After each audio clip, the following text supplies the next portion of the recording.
मिस्सानंतर पासाचं मोठं प्रवचन असणारच आहे, परंतु आत्ता आपण जी वाचनं ऐकलेली आहेत त्यावरती आपण थोडंसं चिंतन करणार आहोत की आजच्या वाचनाचा मुख्य विषय आहे परमेश्वराने माणसाबरोबर केलेला करार. आणि नोहाबरोबर केलेल्या कराराचं एक प्रतीक देण्यात आलेलं आहे, ते म्हणजे मेघधनुष्य. आकाशामध्ये हे मेघधनुष्य कसं तयार होत असतं की पाण्याने भरलेले ढग आणि त्याच्यामधून जाणारा सूर्याचा प्रकाश, ह्या दोहोंचा संगम ज्यावेळेला होत असतो त्यावेळेला मेघधनुष्य तयार होत असतं.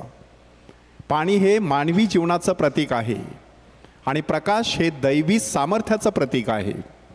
माणसाचं जीवन आणि त्याच्यामधून परमेश्वराचा जर प्रकाश गेला तर त्याच्यामध्ये सप्तरंगी असं मेघधनुष्य तयार होत असतं.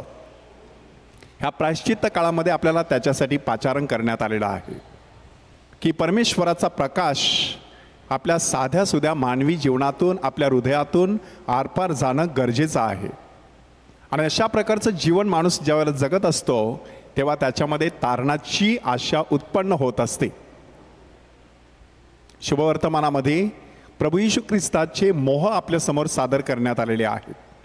संत मार्कच्या शुभवर्तमानामध्ये सविस्तरपणे त्याची माहिती देण्यात आलेली नाही, परंतु लूकच्या शुभवर्तमान, मत्तईच्या शुभवर्तमानामध्ये येशूचे एकूण 3 मोह आपल्यासमोर सादर करण्यात आलेले आहेत.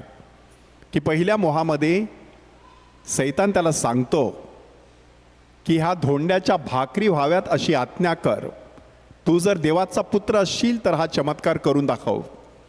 परंतु प्रभू येशू ख्रिस्ताने त्या ठिकाणी उत्तर कोणतं दिलेलं आहे की मनुष्य केवळ भाकरीने नव्हे तर परमेश्वराच्या मुखातून निघणाऱ्या प्रत्येक वचनाने जगेल.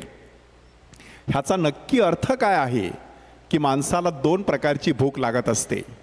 एक भूक असते ह्या जगातील गोष्टींची आणि दुसरी भूक असते परमेश्वराविषयीची. म्हणून परमेश्वराविषयीची भूक भागवण्यासाठी ह्या दिवसांमध्ये आपल्याला उपवासाचं माध्यम स्वीकारण्यासाठी पाचारण केलं जात असतं. येशूला झालेला दुसरा मोह की सर्व वैभव त्याला दाखवण्यात आलं आणि सैतानाने त्याला सांगितलं, फक्त माझ्यासमोर गुडघे टेकून मला नमन कर, हे सगळं तुझं होईल.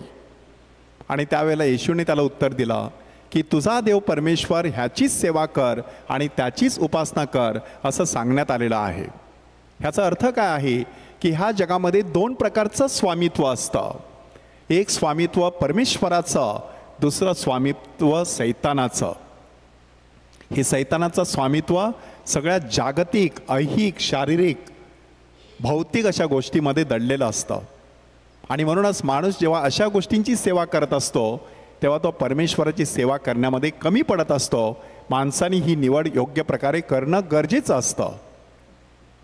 येशूला झालेला तिसरा मोह, सैतानाने त्याला सांगितलं उंच कड्यावरून खाली उडी मार, कारण असा शास्त्रलेख लिहिण्यात आलेला आहे की तो आपल्या दिव्य दूतांना आज्ञा करील आणि ते तुला त्यांच्या हातावरती धरतील. तुझ्या पायाला धोंड्याची ठेच लागू नये म्हणून ते त्यांच्या हातावरती तुला धरणार आहेत.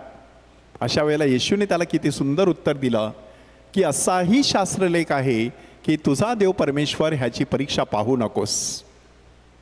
ह्याचा अर्थ नक्की काय आहे की बायबलचा अर्थ लावण्याचे 2 प्रकार आहेत. एक प्रकार स्वतःच्या स्वार्थी हेतूसाठी माणूस बायबलचा अर्थ लावू शकतो. सैतानाने स्वतःच्या हेतूंसाठी तो अर्थ लावून येशूला मोहात पाडण्याचा प्रयत्न केला. परंतु प्रभू येशू ख्रिस्ताने जो बायबलचा अर्थ लावलेला आहे तो परमेश्वराच्या गौरवासाठी आहे. ह्या दिवसांमध्ये आपल्याला देखील मोहांना सामोरं जाण्याची शक्यता असते.